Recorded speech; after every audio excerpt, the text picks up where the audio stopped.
protect you from Paul. I have to ask you out for dinner. Now I have to ask you out for dinner in public. Hey, you never ask me out for dinner. Oh God, your dinners are too expensive for me. It's not the dinner, it's the wine. It's the wine. Oh, yeah. I took. Hey, Doug and Pat, are we going to be able to see you? Coming in on camera for us today? Oh, There we go. All right. Whoa. And Carlton. I'm not sure who Carlton is. That's the I'm a doorman. member of AMCOM located in Redondo Beach, California. Oh, okay. Hi. Hey, welcome. An employee of Stephen Deals. I'm sure y'all know who that is. Yeah, Oh, for Steve, sure. wow. I'm AMCOM's working been a for my member of I'm Camex working a for long my time. camera right now, so give me a moment. Okay. And I'm thinking Michael Leibowitz is going to be joining us as well. I'm going to wait for a couple minutes if you don't mind. We'll keep ourselves busy. Yeah. Not at all. Hi, Carlton. Hello, hello. It's a Hello, pleasure. Carlton. I invited Doug. I get all of Linda's emails constantly. All of my nagging emails. Carlton, we're just talking about wine and Doug Swift, and I invited Doug and Brad. Oh God, what's the fellow's name from Texas? Doug? Billy Papard. Billy. Uh-oh, trouble. To golf in Hamilton, and afterwards, of course, we stayed for dinner, and we put Doug in charge of ordering the wine. And that's got to be 4 years ago. And to this date, like the wine steward says, "Where's Mr. Swift? When are you going to invite Mr. Swift back? When are you going to invite Mr. Swift back?" I thought you were saying you're still paying off the bill 4 years later. My question is, did you ever get the wine? Did we ever get the wine? Yes. Or did Doug have it all? Well, let me. I'm a kind person. I shared it. I had to send them home in a limousine. So. Enough said. Yeah, that was a good evening. Yeah. And by limousine, that was the BMO bus. That was the BMO bus. Yes. Oh my gosh, you got to tell everybody about the BMO bus that doesn't know about that one, Paul. That was a one of a kind. It finally broke down, but and it would probably it was broken from the time I bought it, but yeah. Well, I remember you getting it to Montreal one time and parking it in our parking lot, and I got the chance to do the grand tour in the stationary mode. Were we able to get it started on the way back? Because that was the usual case. Yeah. You did. You brought down a whole troop then, and you were doing your monthly managerial meeting, and so you did it on the 401. We did on the way down and on the way back. Yes. I thought that was real smart. Mm-hmm. We went for a whole ski trip to Vermont in that old BMO. Oh, there he is. Hey, you look like you're at your cottage. So do you. Yeah, I do happen to be in Canmore, yes. Okay. So we've got a couple more people from AMCOM, I think. Isaac and Aiden, welcome. Hey. Nice to see you. Hey, good morning, everybody. Yeah. Morning. So I'm Isaac, just we're all on camera this morning, though. Just saying. There's there we Isaac. go. Hey. There we go. Okay. Hey. You know what? I'm just going to get this started. It is being recorded for a few people that couldn't make it today and just wanted to hear about what we were chatting about, so they can't chime in. We can assign tasks to them then. But you know, this all started with our education committee. We were together, I think it was about 3 or 4 months ago, and there's some younger people and newer people or new people being involved in Camex, and they were kind of asking about the history of Camex. And we're a little surprised that it is our 59th anniversary this year with our 59th annual conference. So we decided to, put something together, but I didn't want to make it this dry presentation. So I invited Paul along because he had some great stories and some history, and then for all of his pals to join in as well. But what I'm going to do is I'm going to start with Linda. Yes. Can I just before you do that, Yes. Mike Leibowitz just texted me. He doesn't have the login credentials. Oh. Okay, let me stop this, what I'm doing. You want, I can send them to him if you Oh, want. yeah, go ahead, Yeah, send them okay. to him. Yeah, will do. Okay. And a quick question, Paul, I can't remember, are you a founding member? Let me go off camera here and just respond, Doug. Linda, that was 59 years, you did say, right? That Yes. was 59 years ago. Yeah. Started in 1964. So, yeah, I wanted to have Michael in here, for sure. He's gonna add some stuff for us as well. What I'm gonna do then is I'm just gonna start sharing, my screen. And I've got some of the, we'll call it the dry material to start with. Oop, I'm doing something wrong here. Yeah, let's stop doing that. But of all the times I do this, there we go. Okay.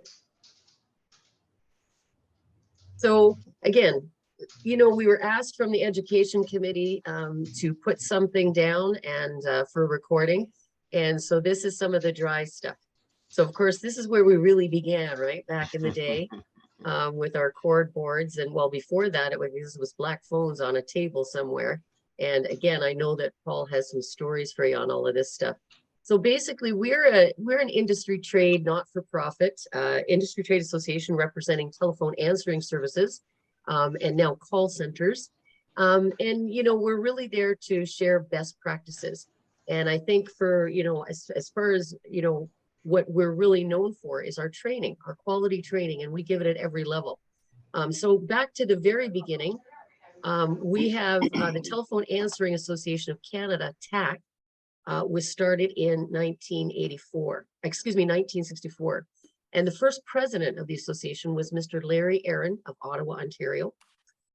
TAC stuck around in that name from 64 to 85. And then in 85, the Canadian Association of Message Exchanges, Inc. was born, CAMEX for short. And then in 2001, we adopted the byline of the Canadian Call Management Association. So under the leadership of Don Swift, the president in 84-85, the Telephone Answering Association of Canada underwent that transformation to CAMEX. And this is from some of the minutes back then. So in addition to the name change, a number of other changes as recommended by the restructuring committee took place. And that was the development of a very futuristic high-tech logo, which is on the bottom left-hand of our screen, a revised set of bylaws, an initiation of an industry-wide errors emissions insurance package, a group insurance package, and also a Canadian design supervisor seminar, which would run on an ongoing basis. And today that's the Coach U that we do. And, you know, we're trying again to go, we try to go east and west every year. So back to that history, 97, 98, our president, David Rattray, introduced the CAMEX website. And in 98, 99, Jeff Moran introduced this updated logo. So also the byline was introduced with the 2001 president, Kerry Paul, and that became the Canadian Call Management Association. The message exchanges didn't really say what we did as far as that board was concerned. So our mission statement today is, as the national voice for the Canadian call management industry, CAMEX contributes to our members' profitability by fostering a willingness to exchange ideas, experiences, and solutions while promoting the general welfare and ethical standards of the industry. Now, I don't have lots and lots of photos, but I came across this one, and I knew that both Doug and Paul were going to be on this. Geez. So second from your left is Doug Swift, and second from the right is Paul Lloyd. I don't know if you guys can identify anybody else in there. Damn, I had hair. Wow. And I think that's circa 1980.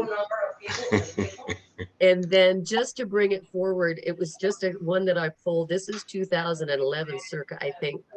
Doug, you were on that board again there. And God rest his soul, Tom Sheridan was our president back then. And there's some familiar faces in there as well. And Steve Newell, who's back on our board, is our vendor rep, which is kind of great. So client expectations have really changed. I mean, what we're doing for your clients now are wild and wonderful things. No longer are you just taking a basic message. And CAMX continues to evolve through all of this. So with having said those dry words now, oh, there's Michael Leibowitz on, good. I'm going to hand it over to Paul Lloyd. Well, I go back a little further than 1984 and 85. I think my first association event was maybe 1971 in Brantford, Ontario, and Hilton Lyons was the president that year. And it was at the Holiday Inn in Brantford. It's probably not the Holiday Inn anymore, but for Carlton, Brantford, by the way, is the birthplace of Wayne Gretzky. I thought you were going to say the birthplace of the telephone too. I know. Sometimes people think that was, you know, Boston or somewhere. Not to mention Scott Lyons. You guys are crack ups. So yeah, that was 1971, and that was, and Hilton was the president, and I remember it vividly because they had a session on using color coding to make the switchboards more effective. So they talked about things like now this, you know, like it was my first year in the business, and I think I was working part-time. So they were talking about chicken rings. Chicken rings that were used for chickens, and you would put them on the on-off switch, and that would represent something. And then the bulbs, the little light bulbs that would Opals, Paul, the opals.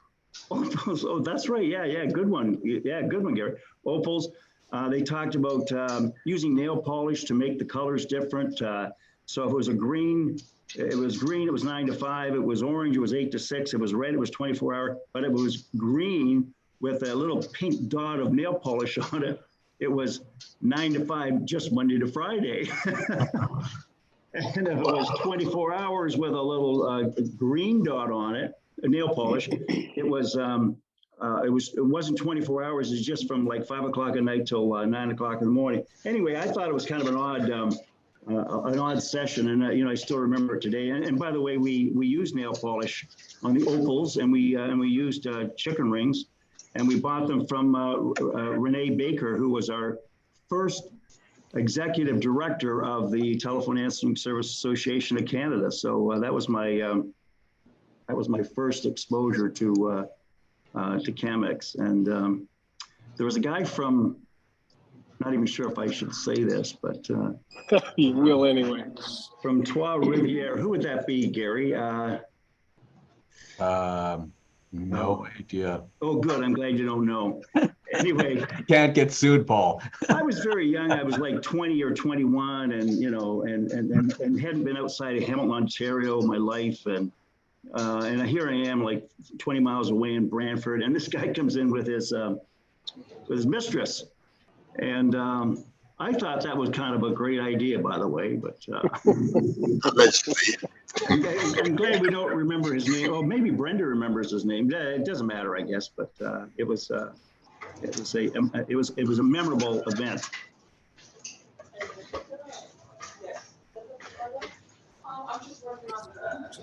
Is there something else?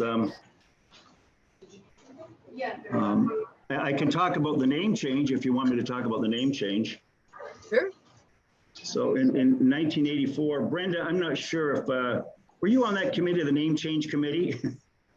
No, I was not. Well, that was the only committee you weren't on. That's why it got all botched up with that brochure. We had a name, huh? Say that again. That's why you botched it all up with the brochure. Remember you printed 5,000 of them and it had a spelling error? No. Oh, I did. I forget the mistakes. So we had a name change, Don Swift, went through this huge organization in the association. And we went from having a part-time, well, sorry, let me go back. Prior to the name change, we always had part-time executive directors. And of course, we never had an annual awards banquet. That was unheard of. We always had our banquet in somebody's bedroom, in a hotel, of course. And the entertainment, we never had a band. We had Bruce West playing his guitar. And there would be like 30 of us, and we'd be standing around a bed. And Bruce West would be sitting on the bed, and we'd all be singing songs. Of course, we got really, really good after about, after a few hours and a few, soft drinks. And who was he related to, Paul? Pardon me? And who was he related to? Bruce? Helen. Helen, yes, Yeah. she was our executive director. And by the way, we still have a part-time executive director. She only works 20 hours a day. Good point. Anyway, that was our those were our meetings, and we had good meetings, but we had a lot of laughs at our annual awards banquets that were held around somebody's bed. And then Don Swift came along, and the Swift family sort of revolutionized the entire industry, certainly in Toronto, and then with the association. So we went from a part-time executive director to a full-time executive director. And I think, Brenda, that was you. That was 86. Was that 86? Yeah. Weren't you the first executive director of Chemex? Yes. Well, I'm not sure what Helen's title was, to be fair, but I followed Helen. It happened in Bermuda. Right. And we hired you because, of course, you're bilingual. Are we going to get on that again? Well, you pointed out Paul's mistake. Fair, Brenda. I never said I was bilingual. Didn't we poach Brenda from the paging association? We did. That's correct. Yeah, we did. I just wanted a free trip to Bermuda. It worked. It all worked out great. It was great. It was great. And anyway, here you are. We had a committee, and the committee was set up to develop a new name for the association, because in those days, the industry was a dying industry. It was dying a slow death, supposedly, and the service was not very good that we provided, because the quality of the service that we provided was in direct proportion to the tenure of the operator that was answering the phone at that particular time. So if somebody who's been with you for 3 years, the caller would get excellent service, and somebody who'd been with you for a month, they would get horrible service. So it was an imperfect service, and the word telephone answering service was not very popular, and it didn't have a very good connotation. So we thought it was a good idea to change the name, or Don Swift thought it was a good idea to change the name. So he formed a committee, and we sat on the committee for several months, and we finally decided that the name should be either the Canadian Association of Message Exchanges or the Canadian Organization of Message Exchanges. But when we worked out the acronym, neither acronym seemed to work well for us. Neither one. I knew you were going to go there. So we couldn't figure that. We were stumped. We couldn't go any further than that. And then I was flying out to Calgary with Don Swift, and I said, we're having a tough time with this. The acronym is either come or came, and we're not happy with either one of them. He says, I can understand why not. And he said, well, what about Chemex, C-A-M-X? And bingo, that was the name, and it's been the name ever since. So that was sort of like a 5-minute conversation on the plane to Calgary. And we'd been working on this name change for about 4 or 5 months. So that's how the name Chemex came to be. Paul, you mentioned there about something that was going to make our industry go down the toilet. We weren't going to exist anymore. And I know that through the years, there have been many things that have come up, and predictions of, oh, we're gonna die. We're not gonna have live operators anymore because voicemail is the new thing, or whatever. Maybe you can talk about some of the challenges that happened in our industry and how everybody recovered through all of this stuff. Well, when I got into it was supposed to have gone out of business. The industry was dying a slow death. And it was a terrible level of service that we provided the callers and therefore our customers. But now the telephone answering machine had been invented for years prior to this, but when they finally allowed us to connect the telephone answering machine to the telephone network, because we finally got interconnection in the late 70s, and prior to that, you had to rent any phone equipment from the telephone company. But when the telephone answering machine came into being, it was the biggest competitor of the telephone answering service industry. So prior to that, the prerequisite for being a good telephone operator was how quickly you could talk and how many people you could put on hold. And then this telephone answering machine came out, and that was scary. And for a number of years, and it was scary for a lot of people who had been in the business for a long time, and they sold out, and we got some new folks getting into the industry, including the Swift family, of course. And then, of course, voicemail technology came out in, I'm going to say the early 80s. Yeah, the early 80s. I mean, it might have been around for a while, but it was perfected in the early 80s. And of course, that was going to put us out of business too. And then, of course, the cellular telephone was going to put us out of business as well. But then technology came around, and it saved us. And when I got into business, it was going to go out of business. And I have been involved in a number of different businesses over the last 50 years. And the only business that I was left in when I retired was the telephone answering service business. So go figure. Yeah. And the other thing too, we talk about the quality. So I know that you won't, I'm going to give you the accolades for this, Paul. You were part of the inception of the Award of Excellence program. And you and a number of people on the board at that time, it was before my time, I wasn't on the board at that time, decided that, hey, our service stinks and we got to make it better. And so we got to put some standards together here.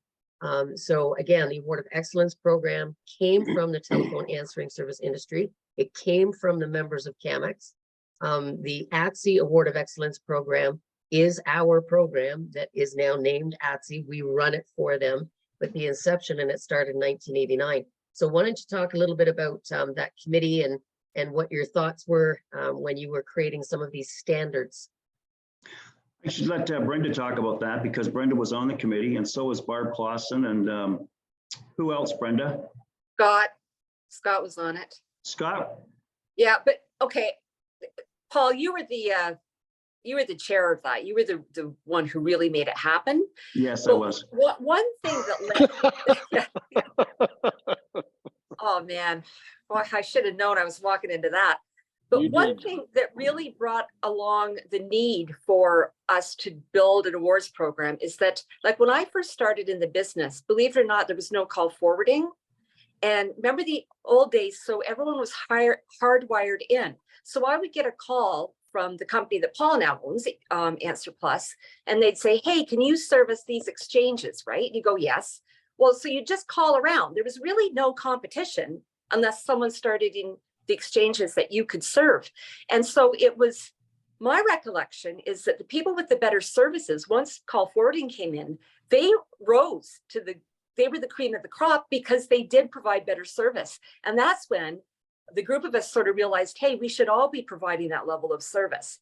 But that's my recollection, is that we started it shortly after everyone was using call forwarding, and clients were jumping around trying to find maybe not just a better rate, but a better service. And if I can I add something there? Because I was around in those days as well. It was not that we were all offering crappy service. I kind of take a little bit of offense to that. Sorry, I think what it was either hit or miss service, because we didn't have all of the ability to be able to log calls and listen to calls and see what agents do, screen capture, all the stuff that we have today nowadays that can, like, give us a complete picture. And so when we left the office at 5 o'clock, when management walked out, it was kind of like in God's hands. And when a client's caller would complain, we had no equipment. We had no way of verifying. It was always a he said, she said thing. And we all know, since loggers came into play, that, oh, whoops, callers and clients exaggerate. So I was like a young kid, and the thing that drove me crazy, because anybody who knows me that quality is my one thing that drives me more than anything else in all aspects of my life. And when this program came into place, it was like the beginning of the real serious effort to make this industry have standards and really be something that, as an owner or an employee, you could walk around and hold your head a lot higher. Nothing, I've said this before, and I have to say this again on this call, for those of you who weren't around in those days, you have no idea that the one thing that this association has done by the creation of the Award of Excellence program nothing has changed this industry for the better, not even close as that program. And I say that with all sincerity. I think I would agree with that. Yeah, Well scripting's said. a pretty close second. What's that, Paul? Scripting, Oh, well, yeah, my opinion. Well, only. I think technology has certainly put us at a completely different level. What I found interesting back then was that there were sort of two types of organizations in our industry. One was people like us who it was our primary business. And so we put our heart and soul into it. There was a lot of companies back then that it was a secondary business for a lot of the owners. That's true. So they did not put the same effort, nor did they have the same passion that we did. And I think if I look back in those days in the early to mid 80s, if somebody said to you, "Oh, so what do you do?" we would all kind of like sort of hang our head and go, "Oh, telephone answering service business." You know, we were not. I think we were more concerned about the perception of what we did than our customers were. So I think changing the name and the program, the Award of Excellence that you started, Paul, those were two things I think that helped us to have a little better perception of ourselves and what we did. And then we helped each other, obviously, and we grew together. But the people that had the secondary organizations, they either were bought out by people like us, or they just kind of went by the wayside because they did not have any interest in investing in those organizations. So I think that was part of what CAMX was all about when it was born. I think that one of the things that, if I may, I don't know if you guys have sort of an agenda, but I think right from the very outset, if I recall right, the reason why the association became an association back in the day, which might be really interesting for those folks who are really interested in the history part of things, is it was a collective that was brought together, as you mentioned at the beginning, Paul. There was no interconnect in those days. We all had to rent our switchboard equipment from whatever phone company was the telco in our area. And as a result of that, we basically were at their mercy. And the group of owners at the time, I think, when they decided to do this, create an association, was to have a collective voice to the CRTC in order to make sure that the phone companies didn't one day decide in their best interest to put us all out of business. And I think that was the collective. And Brenda, as you pointed out, because before call forwarding, we were all very localized. I mean, even in the island of Montreal, if you wanted to serve the entirety of Montreal, I think you used to have 14 different locations. And so the competitiveness factor was not what it looks like today by any stretch of the imagination. So you could get 400, 500 owners together. There was a lot of small centers, Doug, as you pointed out, people that have secondary businesses who would come together. The association numbers were much larger, but the companies were much smaller. And it was because there was that camaraderie that we were all fighting a collective enemy that I feel today is the residual of the reason why we have such a strong relationship and a willingness and an openness and a continued vested interest in making sure that everybody is better and stronger and faster as a result of this association. I think that's where it originated, because when I tell people outside my industry about this association and my peg group and, they all look at me like, what? Like they can't believe that people in the same business have the type of rapport, and not just professional. Come on. Lots of us have become very good, dear friends over the years as well. And we're in competition and we don't fight, you know, but I think that's the root of it. That was where it all started. So thank you, Ma Bell, for bringing us all together. Yeah, well put. I think one of the steps, the interim between when you had to be within a quarter mile of the CO and when call forwarding came in, was the concentrator. And I don't know if some of you may not know what a concentrator is.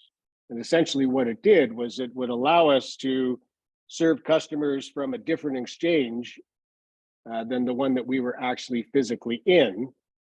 And Amtelco was a good example of this. They had their ugly green box and it was very ugly.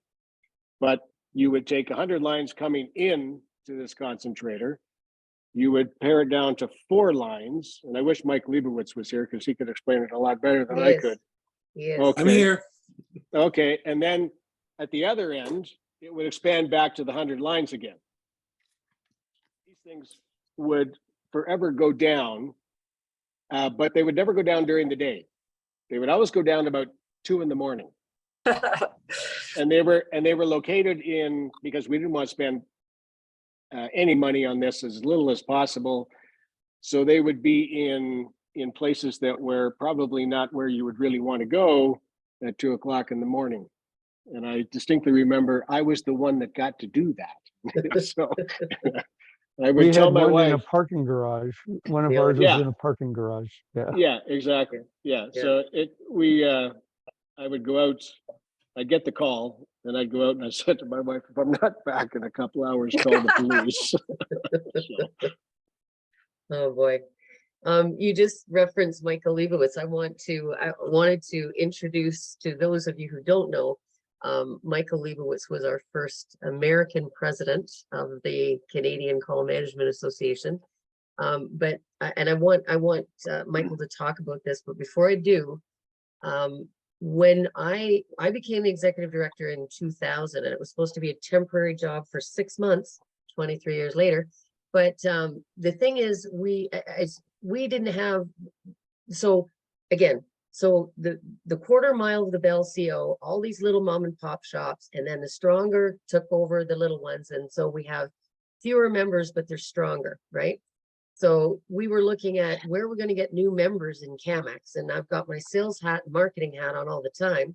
And then we said, well, look at the United States and ATSI, and let's develop an international membership rate so that if they're a member of ATSI, they can become a member of CAMEX for X amount of dollars. We'll do this reciprocally with the association, and they can also participate in the Award of Excellence program. It certainly wasn't for the reduced membership dues.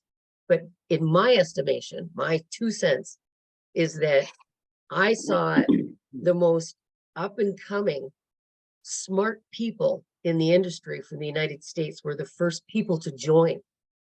Michael Leibowitz, John Ratliff, Alan Fromm, Ken Goldenberg's mom and dad. But so I think that, again, we attracted attention, and the smart people knew that there's no division in the border. It's about the intelligence and what we can do in sharing. And then Michael Leibowitz joined the conference. I think it was 2001, the Whistler conference, the first one you were at. And then, so you tell your story about getting introduced to CAMEX. Well, thank you, Linda. It's good to see everybody. Some faces I saw Paul recently. He stopped by on a drive between Florida and in Canada, and I had a lovely few hours with him and Linda. And that kind of typifies what CAMEX has done for me. It's made me friends that are lifelong friends, that are my closest friends. I always like to say that people ask me, why do you bother with Canada?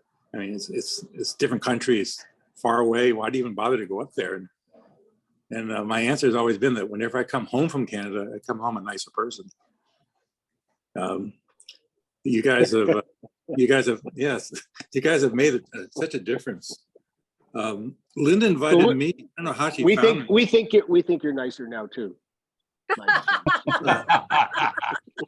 There's a lot of there's a lot of room for improvement. So yeah, can't disagree.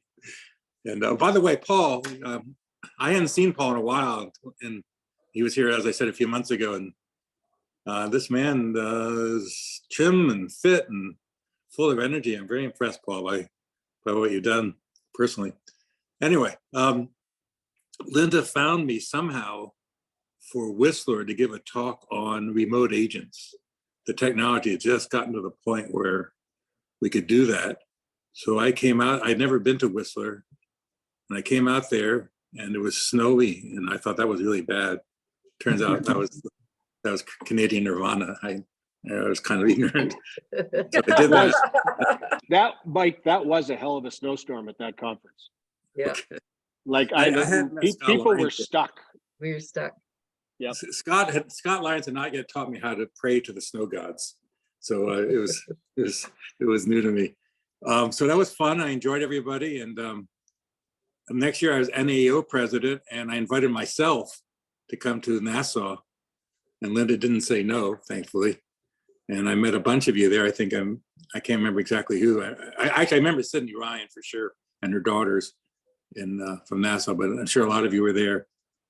And somehow, I think it was Lil Lyle maybe invited me to run for the CAMX board, and then called me when I won.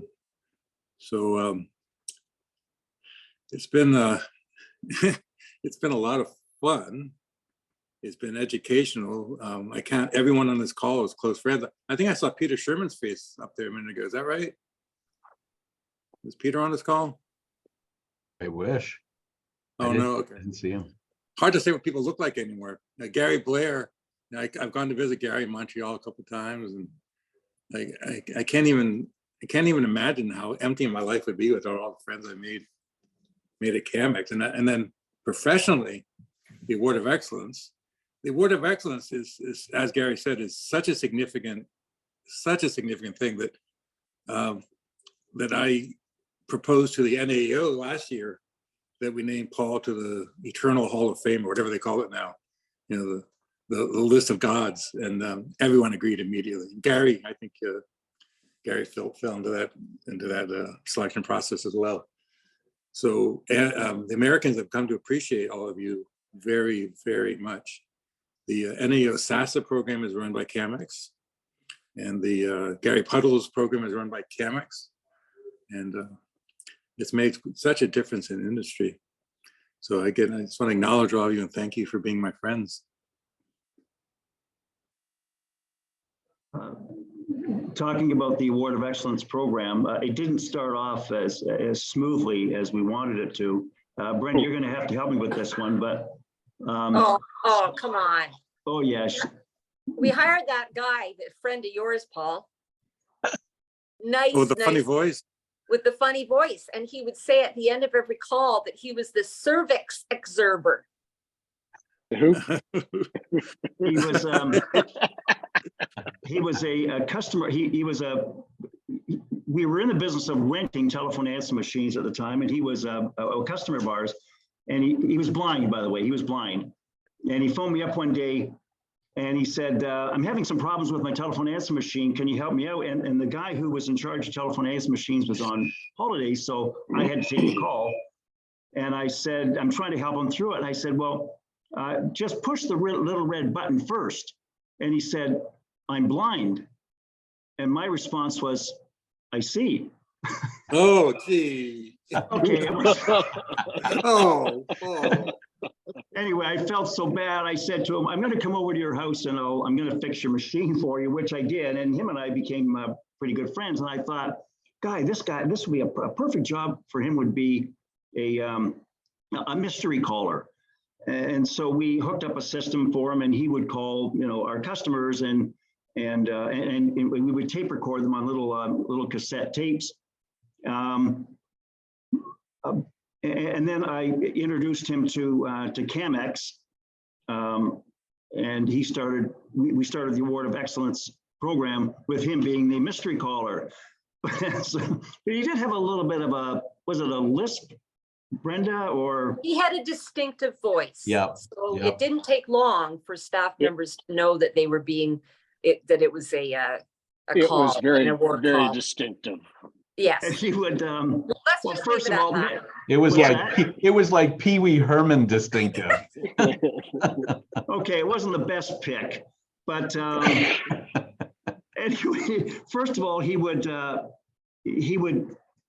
call all the, you know, if you submitted the names of 15 of your customers for him to call, he would call all 15 like at the same time within a 20-minute period.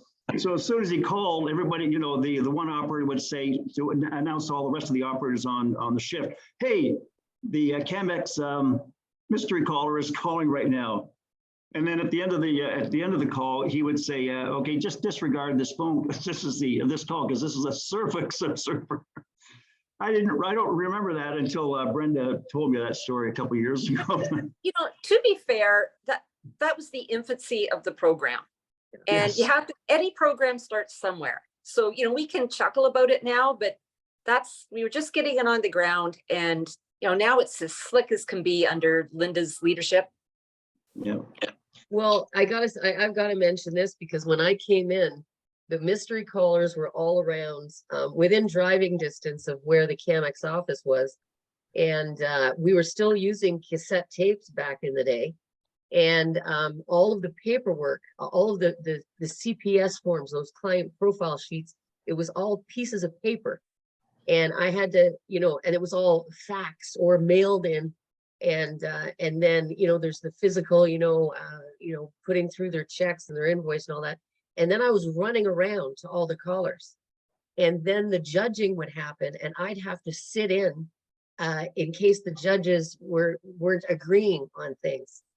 And so then it was through different boards and whatever, we knew that we had to change this. I mean, it was just, I was running around in my car to all these people's houses. So then we progressed to CDs instead of the cassette tapes. And then we really took the big jump to go to an outside provider. And Trish McMaster of Connections, Lil's daughter, she was really instrumental with me. And we went out to Ottawa. We interviewed a bunch of them, put an RFP out, but we chose this particular company called WeCheck, which is now Ipsos. And it was hard for us to give our baby away because they did mystery shopping for all kinds of industries. And we're saying, but we're different, we're special, we're this, we're that. So it really took, you know, it's gone through a lot of changes. And Michael Leibowitz, who's currently on our awards committee right now, knows that we've not launched it yet. It's about to launch for the first one. The first program is AnswerNet in August, is the new web-based CPS forms. So it's like, it's pretty antiquated what your staff are dealing with now. It's a heartache for them to go through.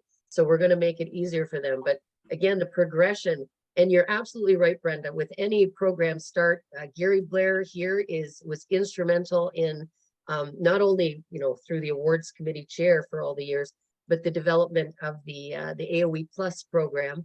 And ATSI is now interested in that. We're about to have a call with them next month. Thank goodness their ears are open. And ATSI members vote yes. Yeah. So yeah, we've come, you know, there's been leaps and bounds, and there's been lots of great people that I've worked with on the board of directors through the years that have helped to make those and push those changes through. So well, you know, it's come so full circle, Linda. I mean, if you could think of what we just talked about, how rudimentary it was in those days, and I do remember that, and I do remember getting the cassettes in the mail, and you know, having to listen to them, you know, one by one, and the quality of the recordings was all over the map and so forth. And now, I mean, in more recent years, we've had to worry about things like Annie and making sure that the Annies were like legitimate, and so we have to spoof numbers. I mean, this program, it could not be more different nowadays if we did it by design as compared to what it was. I mean, it's been around for how long now? 30 whatever years? 30? 89 was the inception, so 89. It's 34 years. And 34. again, the Every whole single year. Yeah. And again, all of those changes, if you look at the scoring criteria, there's been some tweaks and stuff during the years, but you know, again, the scoring criteria is really based on what you need our agents to do, which is a complete and correct message with a really friendly attitude, right? And helpfulness to the caller. So yeah, it's interesting where all that's gone, but the basis is still there.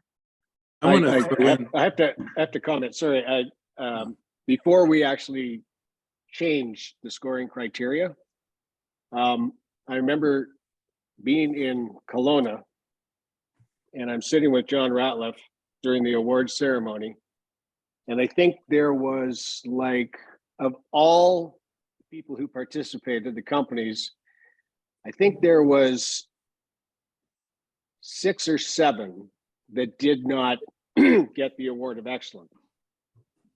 And they were both either from Tigertail or from Apple Tree. Are you kidding? No, I'm not. And the two of us are just sitting there looking at each other going, that makes sense. So, Oh, no. And then there was the year, and I don't remember the location, but I remember it being in the West. And we were up for year number 17. And I'm sitting at the table with like 8 other owners, and we're all saying where we're staying in the ranks. And of course, you know, you with voice recording equipment, you know where you stand. You know if you know pretty much you've won or you haven't won, and that's.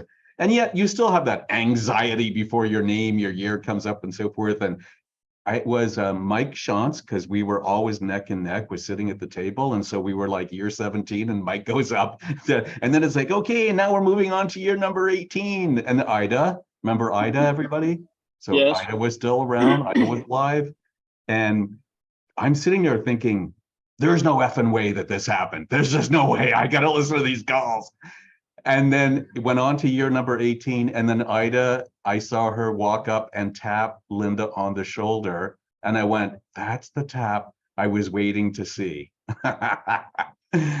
And the great part about it was, aside from being absolutely devastated, thinking it's possible we lost, was we got a standing ovation when you said, oh my God.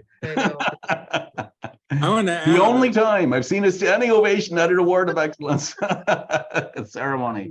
You know, that's the stuff that keeps me humble. I mean, all the time, you know, there's no perfection on this one. Oh, none of us. One of the strengths of the program has been Linda's integrity in running it. I distinctly remember, and I learned a strong lesson, the award ceremony in St. John's. I was president of CAMX that year, and we didn't win. And I had my daughter with me for her first convention, and it was really devastating to see her lose, for her to see us lose. So I went to Linda and said, hey, you know, I'm president. You know, and she gave me the look. Like, it doesn't matter, Michael. You lost. And by the way, I also want to add, I forgot to mention this in my history of CAMX, is that I had met Brenda in 1999 when she was president of NAEO. And that was when I got the opportunity to come to CAMX, I thought, wow, if all Canadians are as nice as Brenda, you know, who wouldn't want to go? And then I get to Canada and I find out that everybody loves Brenda. And I wasn't the only one, but I had to share it with all you guys. Mike, I have to take credit for something. Scott Lyons may have taught you the love of snow, the Canadian love of snow, but I taught you how to watch hockey. Do you remember the Battle of Alberta? I am. Sure. Okay, I have to share this really quickly. So I was out west, some seminar or something. Michael was there, and we're watching one of the games. And so whoever's winning, whoever's losing, they pull the goalie, right? We all know what that means. So we go the next game. There's about 7 minutes left, and Mike goes, "Wait a minute, Brenda. I know what they're going to do. They're going to pull the goalie." I'm like, oh. It was probably Calgary that was losing.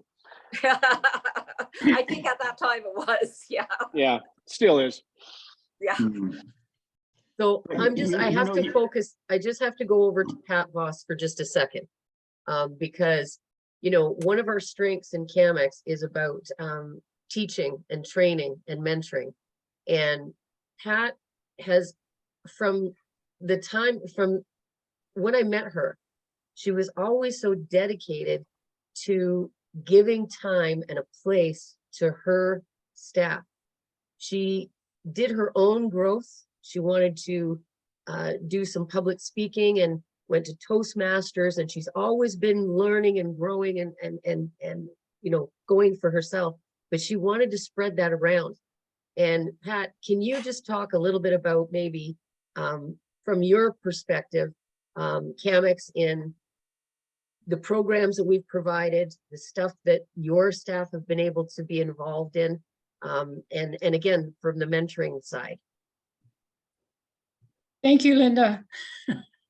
When you mentioned that, I think back to one of our first coach shoes in Calgary, and we were talking about how to deal with difficult people. So we went around the room and everybody had a chance to talk about dealing with the most difficult person in their office. And one of our members, and I don't think it's fair to use a name, but this member said they had to let one of their employees go because they chewed their toenails at the switchboard.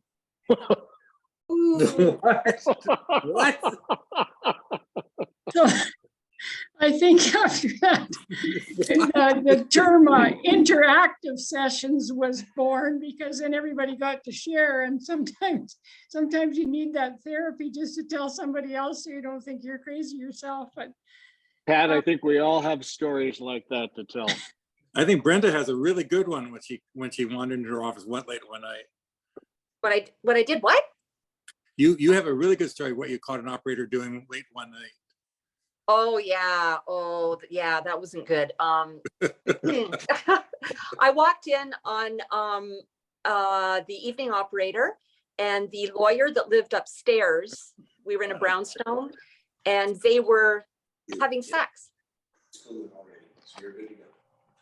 That's how there's more than one story about that one. Oh yeah. Oh yeah. And the thing is, Oh yeah. they weren't embarrassed Big at time. all. As a matter of fact, there's a whole Yeah. volume on that subject. Anyway. Hey, Pat, who's the guy standing over your shoulder looking a lot like Don? yeah, he's all healed up and better now. We can get All a little right. work out of him these days. I don't. Care to tell everybody about Skid'em, Pat? Yeah, that was my first phrase at CAMX. If somebody pissed me off, I skidded them. But I learned that in the trucking industry, where they had to skid stuff around like skid shacks and pipe racks and all kinds of things. And thank God for snow, Michael, because you can't skid stuff without snow. You need that activity underneath it.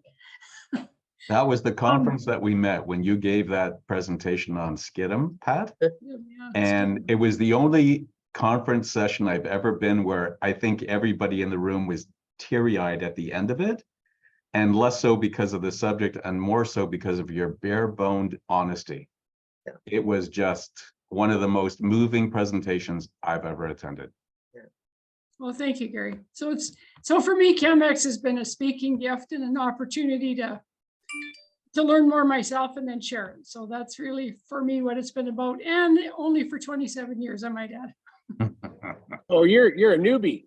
I am, Doug. You know, and Pat registers so many people and staff to the coach shoe and to convention and different things that we've done and certification. You know, sometimes the joke was there's so many people, so many staff at these functions. We said, who's answering the phone? You know, she was giving the opportunity to so many people.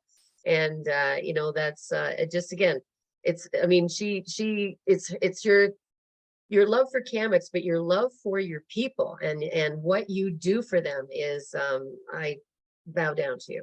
I think it's pretty cool. Yep. And another one I'm going to center out is Scott Lyons. Yes. Because I've had an opportunity to work with his staff multiple times. And I've seen Scott grow through the years, and you are so well respected. And the family that you've created and the culture within your organization is top notch. And so why don't you say a couple of words about what CAMX is to you, Scott? What CAMX is to me, thank you for those kind words. CAMX, and both Michael and Paul said it. I mean, CAMX is now like some of my best friends are industry friends, right? And CAMX friends. I remember the days, and I don't know, bald hair and gray beard. I probably look older than I am, but I remember when the telephone answering machine was going to No, ruin you the. look your age. Yeah, yeah. You know, we would buy a telephone answering machine for $700 and rent it out for $30 a month, and hope that that somehow kept a customer or got a new customer that someday we would sell live service to and all that kind of thing. But you know, these days with technology, and the next thing everybody's going to be talking about, oh, this is going to kill the industry, is all this AI stuff, right? And so we'll go right through all of that the same way we have everything else. But the story that I tell people about what we do and how we do it and what our service is, and it's the same for everybody, right? Our product is our people. And I've got friends in manufacturing and all kinds of other things, you know, and they want to improve their what they do. They want to improve their product. They go out and figure out how to build a better widget, right? Or how to do something. Well, if we want to improve our service, we go and we improve our people. We build our people. So along with what you were just saying with Pat, is the more that we can grow our people, whether even we put a lot of emphasis on outside personal growth of our people, so that they, you know, the happier life that someone is leading has nothing to do with being at work, but the more satisfied that they are personally in all that they do, they just inherently bring that into work, and that inherently translates into the work that they do on the phones or on the email or whatever they're doing, and the ultimate service to our clients, right? So that is, and the whole idea of Chemex is just all of us sharing these ideas, right? And the rising tide that floats all boats. So it's, yeah, that's what Chemex is. For me, I went to look today. I should send to you, Linda, if you don't have it. I have a picture somewhere of that very first conference in 1964. All the people that were at that, my grandparents yeah. are in it along with my parents. There's maybe 30 people or something. I thought I had it digitally, but I don't, but I'll try and find one and get Okay. it to you. But yeah, Can I just add? Yeah. I just want to add something about Scott's organization. We were very much a culture organization at Tigertel. And it was, like you said, the growth of your people within and without outside the organization was so very important. But I remember I was meeting with my accountant. I was in Oakville and my accountant was in London. So I called Scott and I asked, would I be able to use his boardroom to meet with my accountant? He said, sure. And he had just recently moved into his new offices. And I walked into that office, and the way that the warmth that was shown to me when I came in, and just walking around the office, on the way out, I just said to Scott, I want to work here. Will you hire me?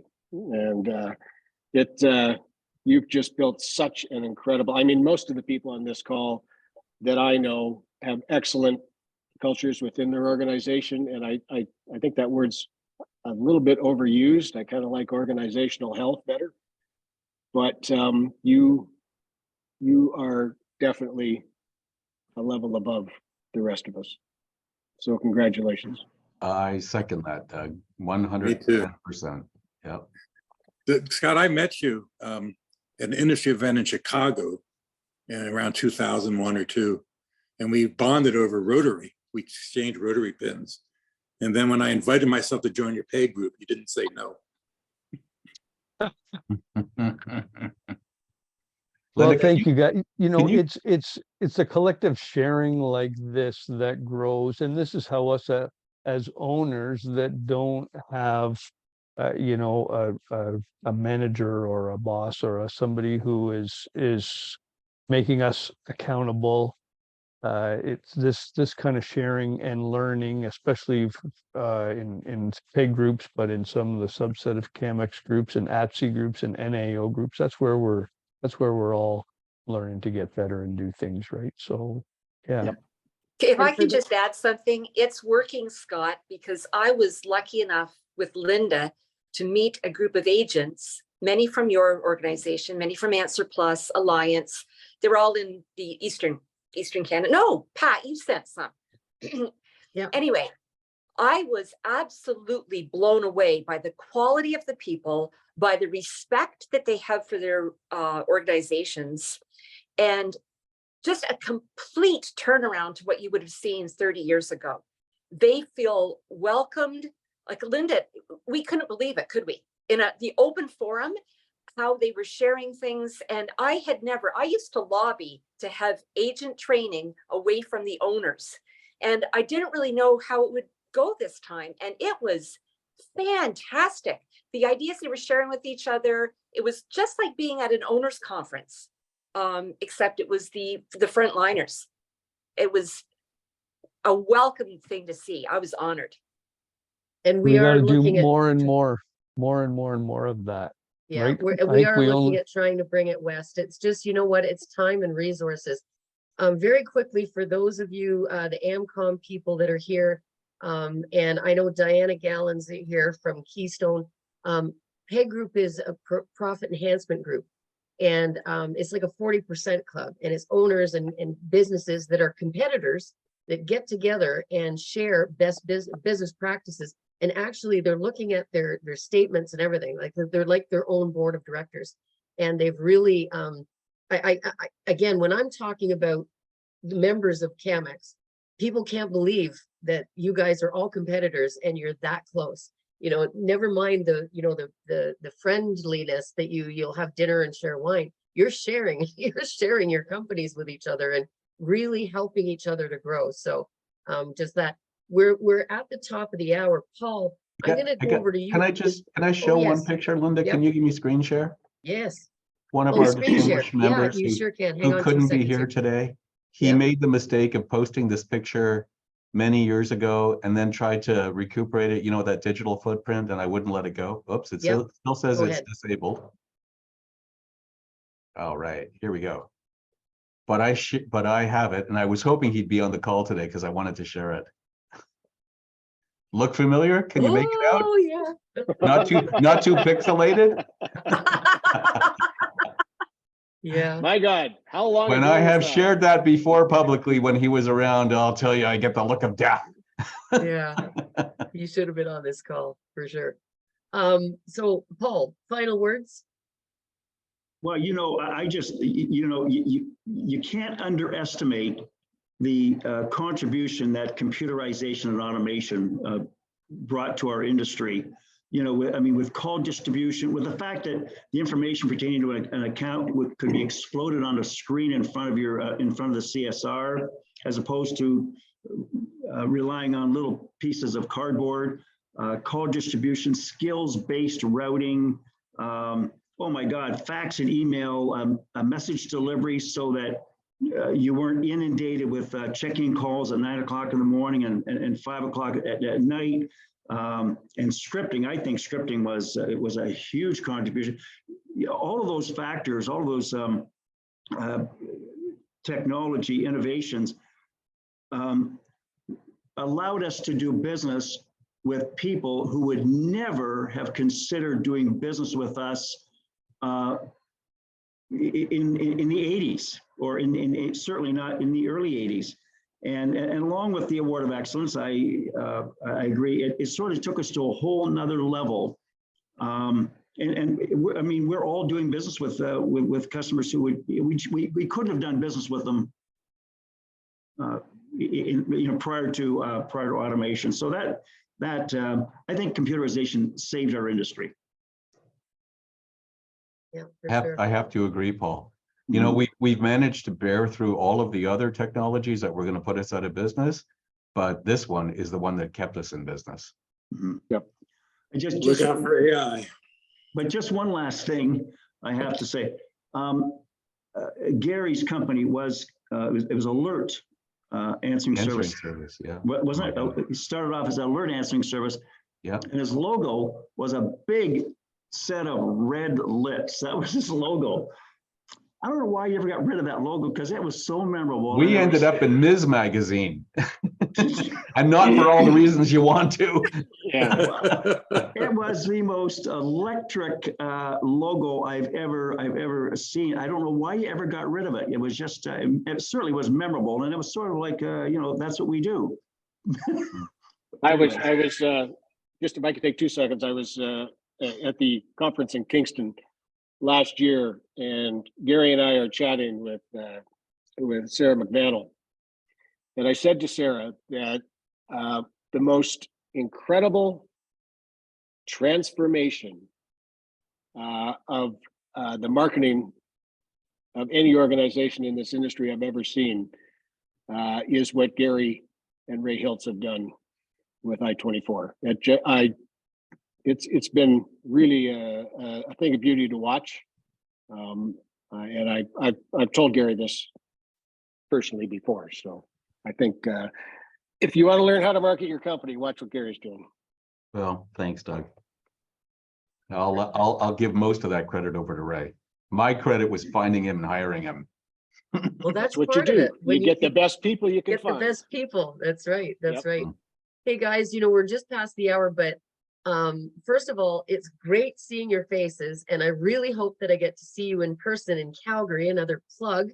We're going to have the convention, and we have a coach you in conjunction with all you guys that are down in Redondo Beach, California. Come out to Calgary, Alberta is a beautiful place for you to visit and share with your friends now. So again, thank you very much, Paul. Thanks for co-hosting with me. It was great to get together for lunch and talk about this before. It was a great lunch. If I can throw in a plug, Linda, the NAO meeting in Albuquerque in March is going to be another reunion of probably 15 to 20 people that you've all worked with from the US and Canada. So please come on down. Okay, there you go. All right, guys, thank you so much for your time. And Thank you, again, I Linda. hope to see you all in Calgary. Yep. Yeah, Thanks, you Paul. bet. Thanks, Thanks, Linda. Linda. Thanks, Good to Paul. see y'all. Good to see everybody.